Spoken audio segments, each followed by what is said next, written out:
Good evening all of you.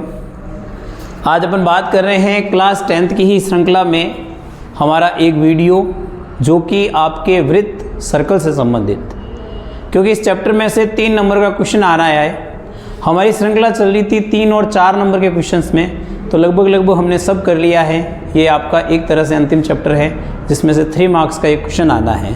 तो मैंने आपके सामने 5 क्वेश्चन जो ये प्रस्तुत किए हैं, जस्ट अभी क्लास ली है, उसी वीडियो को आप देखिएगा अच्छे से अब, कि हमारे पास 5 क्वेश्चन हैं। उसमें से सबसे पहला क्वेश्चन है, किसी बाह्य बिंदु से वृत्त पर खींची गई स्पर्श रेखाओं की लंबाइयां बराबर होती हैं। कि किसी बाह्य बिंदु से वृत्त पर खींची गई स्पर्श रेखाओं की लंबाइयां बराबर होती है। The length of tangents drawn from any external point to a circle are equal.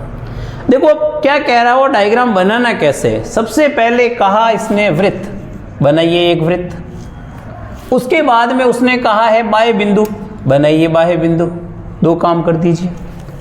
फिर उसके बाद में इसने कहा है कि इस पॉइंट से इस पर स्पर्श रेखा टेंजेंट करनी है, तो मैं P से A को और P से B को मिलाऊंगा। ये दोनों ही टेंजेंट है, जो वृत्त को स्पर्श करेगी वो टेंजेंट लाइन। अब हमसे ये कह रहा है कि सिद्ध करो ये PA और PB है वो इक्वल है।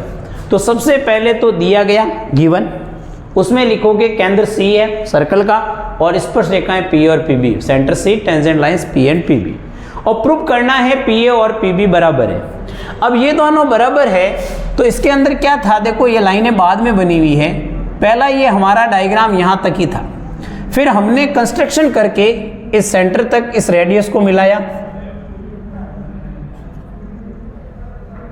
और इस रेडियस को मिलाया, ये दोनों ही मिल गए और इस सेंटर से इसको भी हमने मिला दिया, मिल गए तीनों। मिलते ये भी एक ट्राइंगल बन गया, ये भी एक ट्राइंगल बन गया, दोनों ही ट्राइंगल को मैंने अलग अलग बना दिया। अब आप यहां पर देखो, इसमें 3 विशेषता देखेंगे तो कॉन्ग्रुएंट हमारे पास सर्वांग समता लग सकती है। जैसे इन दोनों के अंदर देखो, एक कोण 90 डिग्री, एक कोण 90 डिग्री, तो CBP और CAP समकोण है हमारे पास।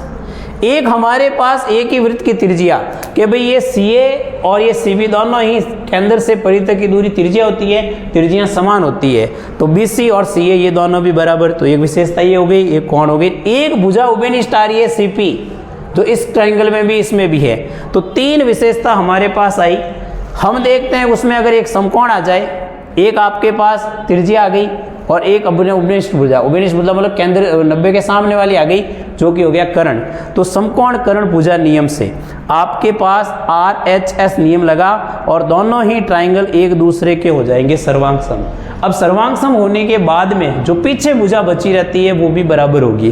तो एक बात बताओ, ये दोनों काम आ गई, ये अपने कॉमन आ गई, तो पीछे बची थी ये दोनों, तो ये दोनों भी क्या आएगी, बराबर। ये सबसे ज़्यादा इंपॉर्टेंट है, इस बात को विशेष तौर पर ध्यान रखें कि किसी बाह्य बिंदु से वृत्त पर खींची गई स्पर्श रेखाओं की लंबाइयाँ बराबर होती है। अब देखिए आपका सेकंड क्वेश्चन सॉल्व करने का तरीका देखना है। सबसे मेन तो कि किसी वृत्त के व्यास पर खींची गई स्पर्श रेखाएं समांतर होती है। कि कोई भी एक सर्कल बना हुआ है, जैसे देखो ये सर्कल बना हुआ है, इसके व्यास पर तो व्यास बनाना है, पहले सर्कल बनाया फिर व्यास बनाया, तो व्यास AB है, और वो कहता है यहाँ पर खींची गई स्पर्श रेखाएं, यहाँ पर जो टेंजेंट लाइन अपन ड्रॉन करेंगे, तो इधर भी की और इधर भी की, दोनों तरफ कर दिया, तो एक PQ और एक RS, तो इसको पूरा नाम लिख दिया मैंने PAQ और इसको लिख दिया RBS। ये 2 आपने स्पर्श रेखाएं खींची। हमसे ये कह रहा है कि ये दोनों के दोनों आपके क्या कह रहा है कि समांतर हो। क्या हो भाई, समांतर हो। तो हमें प्रूव करना है कि PQ और RS पैरेलल हो। अब देखो पैरेलल प्रूव करने का तरीका देखें। कोई भी चीज पैरेलल तब होती है जब उसके एकांतर कोण समान होते हैं, अल्टरनेट एंगल।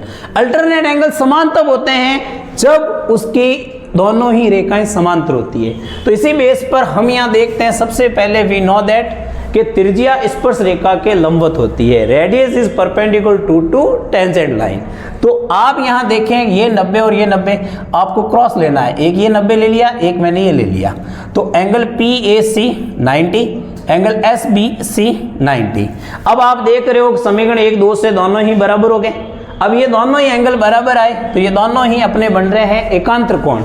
कि भाई एंगल PAC और angle SBC are alternate angle, ये दोनों एकांतर कोण है, और एकांतर कोण यहाँ पर क्या आ गए बराबर।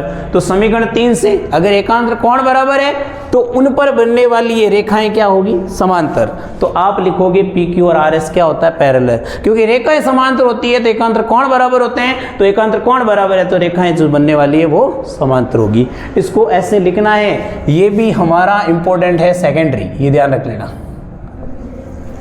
अब देखो आगे चलने वाले 3 क्वेश्चन है और तीनों एक ही जैसे हैं। पहला हमारा क्वेश्चन है, किसी वृत्त के परिगत चतुर्भुज ABCD हो, a quadrilateral ABCD is drawn to circumscribe a circle. किसी वृत्त है और उसके बाहर में एक चतुर्भुज बना हुआ है ABCD, तो ये कह रहा सिद्ध करो इस AB और CD को जोड़ो और AD और BC को जोड़ो तो हमेशा बराबर होगा। तो हमने क्या किया कि ABCD एक वृत्त को स्पर्श करने वाला चतुर्भुज बना दिया, इस पर बिंदु ले लिए जहां जहां स्पर्श होते हैं, जैसे P Q R S, ये चारों ले लिए। अब हमने पहला ही ये नियम पढ़ा कि बाएं बिंदु से वृत्त तक स्पर्शरेखा खींचते हैं तो वो बराबर होती है। तो आप यहाँ देखो ये बाएं बिंदु है तो यहाँ से स्पर्शरेखा यहाँ तक ये जो खींची जाती है बराबर है। तो थ्योरम से वही प्रमेय द्वारा लिख देना आप कि AP और AS बराबर होगा समीकरण 1, PB और BQ बराबर होगा समीकरण 2, DR और DS बराबर होगा समीकरण 3, और RC और CQ बराबर होगा समीकरण 4। अब आपको क्या करना है, इधर उधर नहीं लिखना, आमने सामने वाली सामने लिखना जिससे जोड़ने में आसानी हो। तो अब हम इन चारों को जोड़ेंगे, 1 + 2 + 3 + 4, तो AP + BP + DR + CR इधर जुड़ गया और ये चारों इधर जुड़ गए। अब आप देखो AP और BP को जोड़ें, AP और PB को जोड़ें तो पूरा बन जाएगा AB, DR और CR को जोड़ें, DR और CR तो बन गया CD। इधर देखें अपन तो AS और DS को जोड़ें, ये AS रहा ये DS रहा तो AD बन गया, और BQ और CQ को जोड़ेंगे तो BC बन गया। तो हमारे पास में आमने सामने की भुजाएं सत्यापित हो गई। अब इनमें से अगर मान लो आपको 4 में से कोई 3 दे दिया जाए तो चौथा हमसे पूछ भी सकता है, इस बात को आप ध्यान रखें। अब इसी के आधार पर हमारे पास निचला क्वेश्चन है चौथा कि किसी वृत्त के परिगत अगर समांतर चतुर्भुज हो तो वो समांतर चतुर्भुज नहीं बनता है, समचतुर्भुज बनता है। Proof that the parallelogram circumscribe a circle is a rhombus, वो रोम्बस होगा।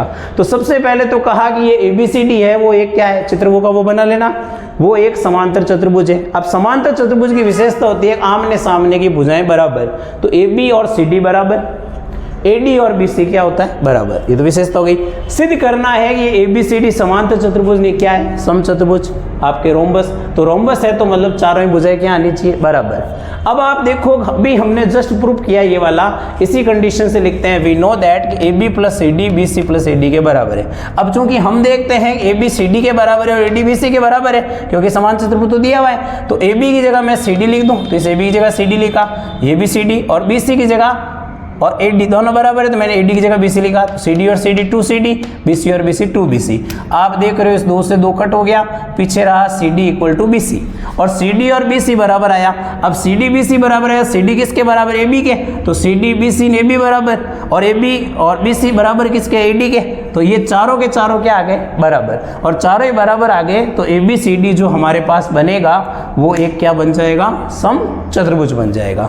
इस बात को अपन को ध्यान में रखना है। अब हमारे पास 5वां क्वेश्चन है, देखिएगा कि वृत्त के परिगत बने चतुर्भुज, तीनों एक ही जैसे क्वेश्चन चल रहे हैं। परिगत बने चतुर्भुज की सम्मुख भुजाएं, आमने सामने भुजाएं हैं, केंद्र पर समपूरक कोण बनाती है। ये कह रहा है कि एक वृत्त बना हुआ है और उसके बाहर ऐसे एक चतुर्भुज बना हुआ है, ये आमने सामने यहां बनने वाले कोण,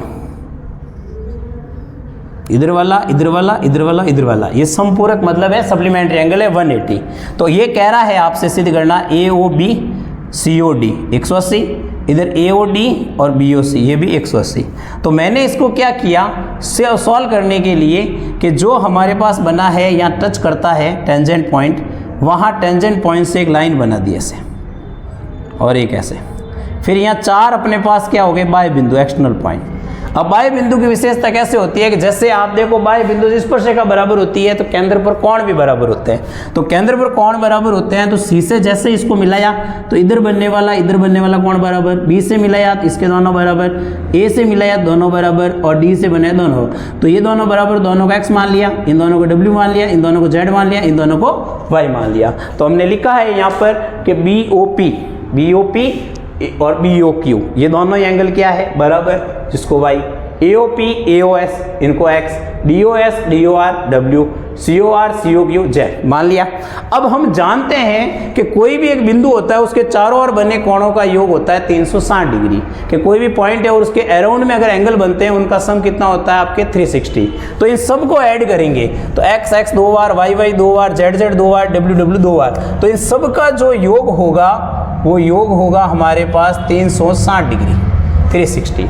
अब देखो x और x 2x, y और y 2y, z और z 2z और w w 2w बराबर 360। दो कॉमन आ रहा है, कॉमन आके इससे कटेगा 180। अब आप यहाँ देखो x प्लस वाई को जब जोड़ा जाए तो x प्लस वाई ये रहा, बन रहा है AOB। सामने वाला WZ को जोड़े तो COD, तो x प्लस वाई तो मिलकर बना AOB और z प्लस W मिलकर बना COD, जो कि बराबर कितना आ गया 180।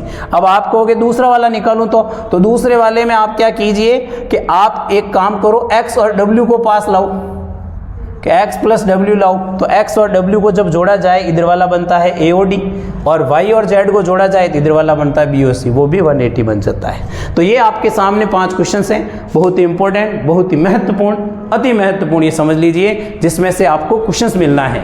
तो आप अच्छी तरह से तैयार कर लीजिएगा, इन 5 में से आपको क्वेश्चन मिलेगा 3 मार्क्स का, ध्यान रखें। और इस वीडियो को जो अभी आपने देखा है इसको अपने दोस्तों के साथ शेयर कीजिएगा, जिनको उनको भी फ़ायदा मिल सके। आने वाले महीने 1.5 महीने में एग्ज़ाम है, तो अच्छे से आप भी तैयार करें और अपने दोस्तों के साथ शेयर करें, वो भी तैयार कर सके। और हमारे इस वीडियो को आप ज़्यादा से ज़्यादा शेयर कीजिएगा, लाइक कीजिएगा, और हमारे चैनल को अब तक सब्सक्राइब नहीं किया है तो सब्सक्राइब कीजिएगा। Thank you.